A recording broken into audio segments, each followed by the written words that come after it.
Baik, selamat bertemu kembali pada materi metode penelitian ilmiah. Nah, di sini kita akan membahas yang terkait dengan bagaimana kita membuat metode, ya. Dalam kita membuat metode penelitian atau yang kita lebih mengenalnya dengan methods, ya, bukan metodologi, gitu ya. Kalau methods atau metode penelitian itu sudah lebih deskriptif, lebih jelas dan mendekati prosedur, gitu ya. Sedangkan kalau metodologi itu lebih luas, itu ada ilmunya, ada penjelasan-penjelasan yang lebih komprehensif, ya. Nah, di dalam riset itu kita sering menyebutnya metode saja atau metode penelitian, bukan metodologi, gitu ya. Nah, yang digunakan, ya, tentu saja apa yang disampaikan di dalam metode penelitian ini adalah apa yang digunakan, ya, untuk melakukan analisis teori, kemudian metode percobaan, kombinasi keduanya, atau melakukan metode pengambilan contoh sampling. Nah, di sini yang namanya metode, gitu ya, harus diuraikan secara rinci. Jadi kalau kita membangun model, sampaikan input apa variabelnya, apa ubah yang digunakan di dalam model. Kalau kita membuat percobaan, bagaimana rancangan penelitiannya? Apakah menggunakan rancangan sederhana atau rancangan acak lengkap, misalnya. Demikian juga bagaimana teknik pengumpulan datanya. Apakah menggunakan systematic sampling atau menggunakan murni random sampling, atau dicari, ya, sesuai dengan keinginan atau purposive sampling.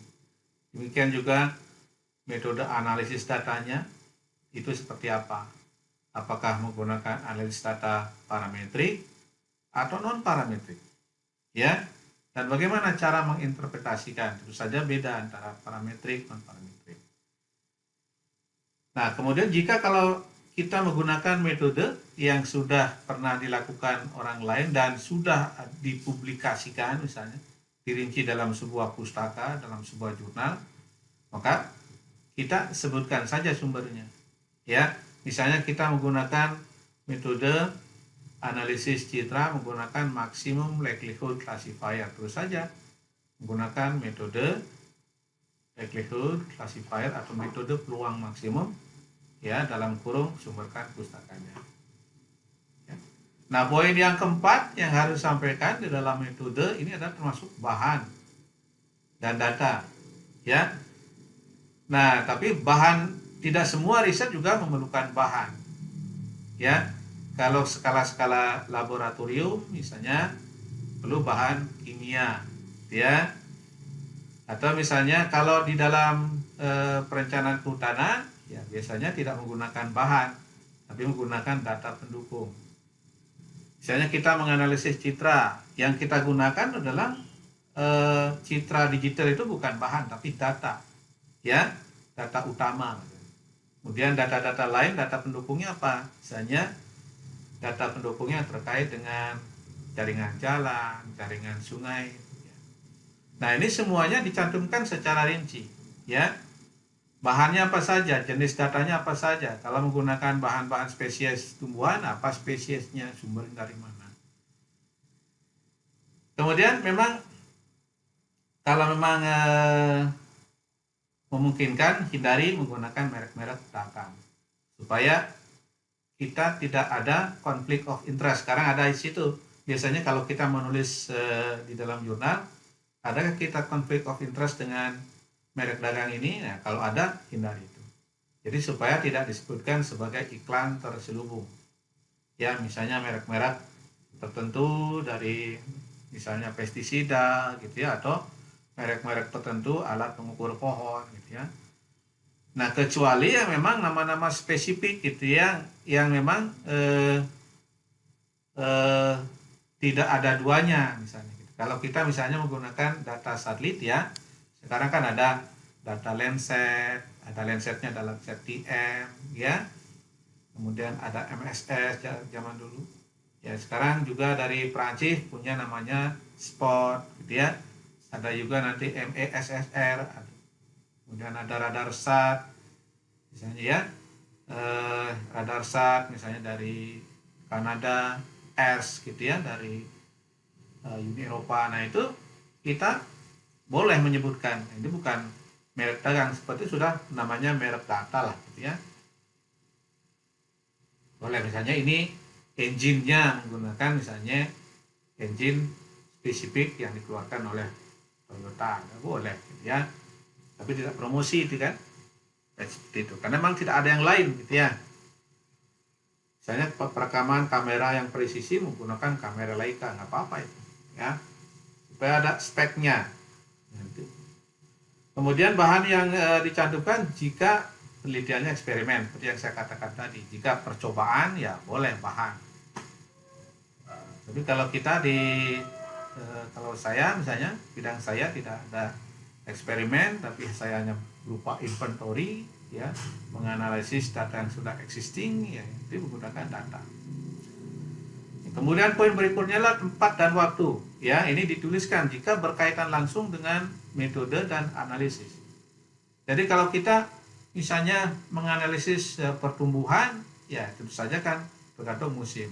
Demikian juga kada analisis citra misalnya, citra satelit ya tentang hutan misalnya. Kalau kita menganalisisnya bulan Agustus dan Januari akan berbeda. Seperti di Jawa misalnya, kalau kita menganalisis bulan Agustus maka sebagian besar hutan jati itu menggugurkan daun.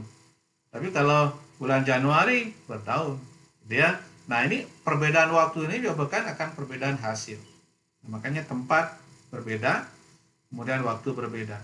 Tapi kalau kita risetnya di Jawa Barat, ya nggak ada perbedaan. Misalnya hutan jati pada bulan Agustus dan Januari tetap ya hijau, tidak menggugurkan daun. Karena di Jawa Barat curah hujannya tinggi, jadi nggak ada menggugurkan daun. Proses di Jawa Barat ini beda dengan yang hutan jati yang ada di Jawa Timur dan Jawa Tengah sebagainya.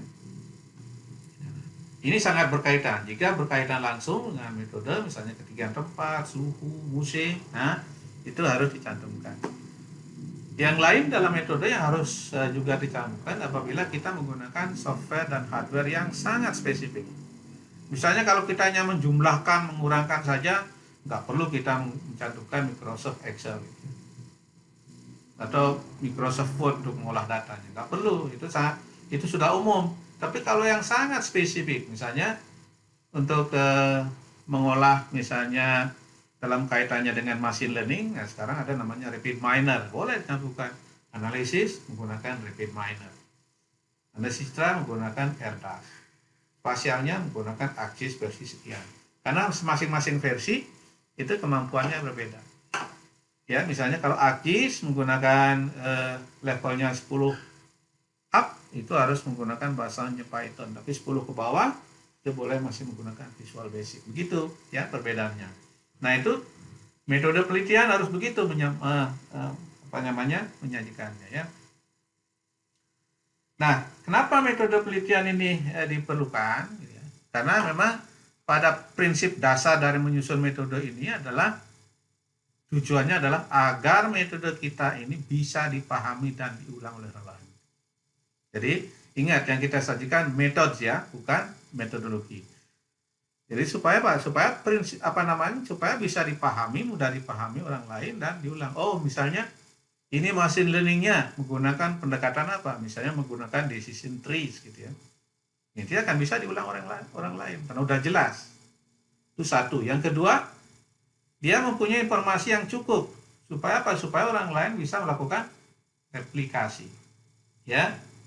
Karena kita membayangkan suatu saat nanti kita ingin mengulangnya, ya, di masa yang akan datang itu mudah sekali mengulangnya. Jadi lakukanlah seolah-olah ya, atau membayangkan kita akan mengulangnya di masa depan, ya. Atau mungkin nanti adalah mahasiswa kita. Ya. Itu poin ketiga. Poin keempat, sedapat mungkin supaya mudah dipahami ya dan diulang, gunakan visualisasi atau flowchart. Itu poin yang keempat. Nah, yang kelima, pertimbangkan etika akademik ya dalam menulis metode. Apa yang boleh, apa yang tidak boleh. Jadi kalau kita menggunakan metode orang lain dan orisinal dari metode itu, cantumkan sumbernya. Sebut sumbernya, tapi kalau memang metode-metode umum gitu ya, misalnya kayak seperti dalil Pitagoras, Euclidean distance gitu ya, itu nggak perlu ya. Tapi kalau menggunakan ini menggunakan Spearman correlation formula, jadi menggunakan korelasi rumus Spearman misalnya, ya itu kan nama, sudah nama, boleh. Bukan penulisnya, tapi pencetusnya gitu ya. Nah, itu prinsip dasar kita menyusun metode ya. Jadi seolah-olah kita akan mengulanginya, mudah dipahami gitu ya. Bisa direplikasi, gunakan visualisasi dan ingat etika akademik ya. Nah, jadi pada dasarnya apa tahapannya gitu ya. Nah, apa tahapan-tahapan di metode penelitian, itulah yang Anda lakukan. Apa tahapan dari mulai Anda merancang penelitian sampai dengan menyusun laporan. Itu yang Anda harus tulis dalam metode penelitian. Ya. Pertama, jelaskan metode pendekatannya. Bagaimana Anda membuat pendekatannya, ya. Jadi artinya pendekatannya, pendekatan kuantitatif atau pendekatan kualitatif. Itu pendekatan, ya. Kemudian jelaskan metode pengumpulan datanya. Ingat, jadi ini mulai dari mengumpulkan data, itu harus sudah jelaskan metodenya. Setelah data dikumpulkan, diapakan? Ya, bagaimana menganalisisnya? Kan? Data dikumpulkan, kemudian dianalisis. Ya, kemudian evaluasi, ya. Hasilnya nanti evaluasi dan berikan justifikasi terhadap kenapa memilih metode yang ini gitu. Misalnya kenapa memilih metode visual, kenapa memilih metode kualitatif dibandingkan dengan misalnya kuantitatif. Ya, justifikasinya misalnya karena selama ini metode yang kuantitatif itu terlalu banyak errornya misalnya. Sementara variasi di lapangan sangat banyak sehingga menggunakan metode kualitatif. Pendekatan berdasarkan expert di lapangan. Ya, itu justifikasi.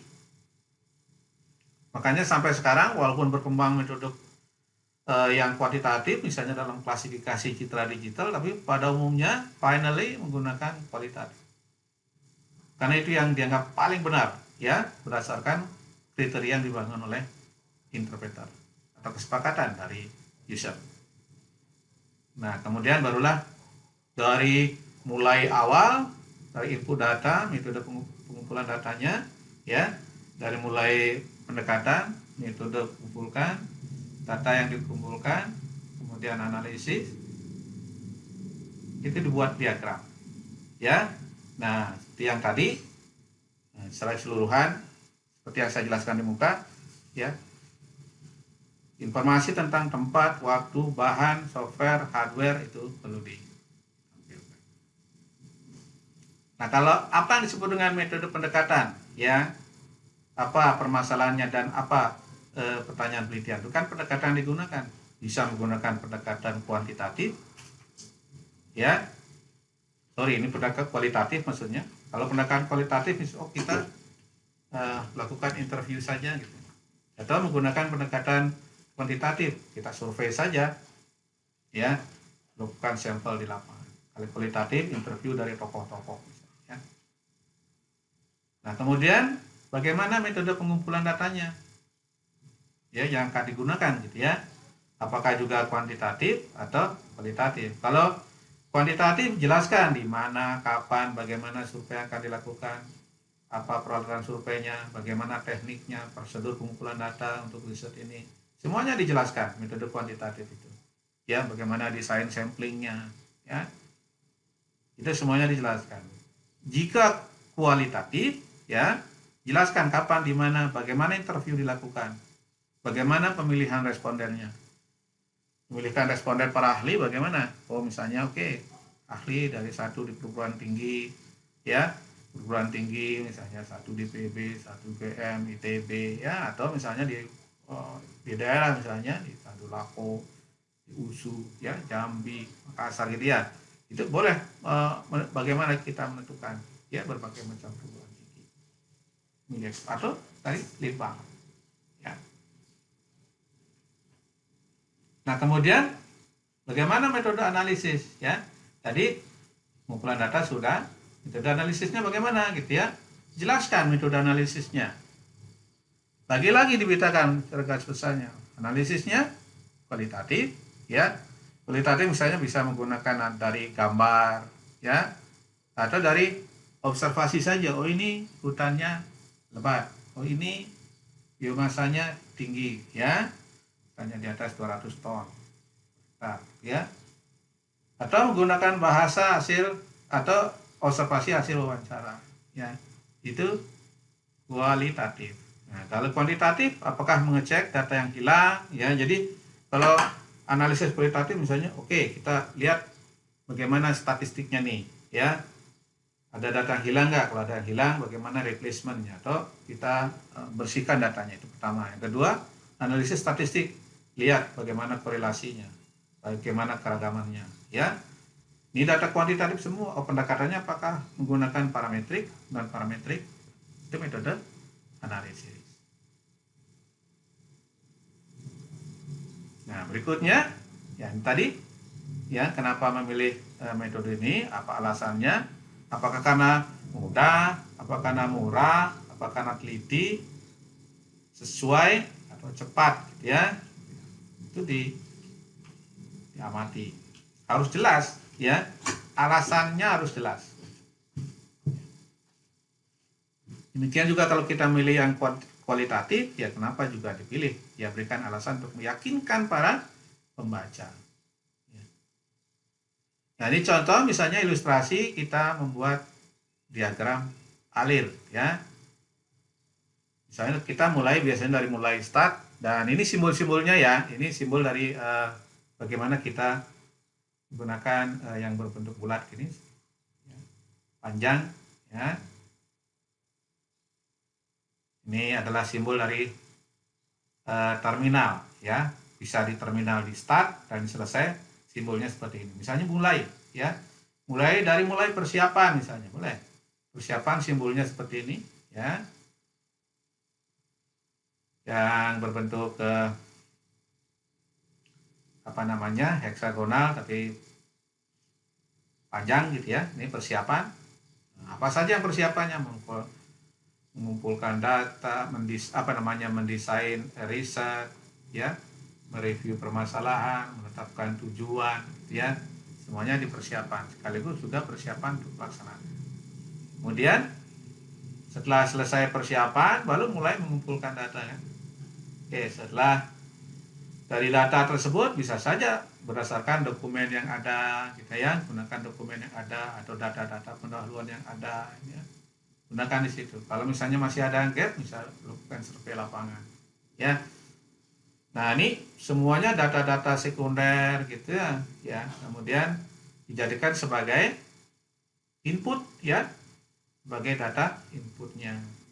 Yang saya katakan tadi, misalnya untuk analisis spasial nanti perlu data input tentang sungai, batasan mitrasi, dokumen dari penduduk, ya, hasil-hasil kehutanan, pertanian.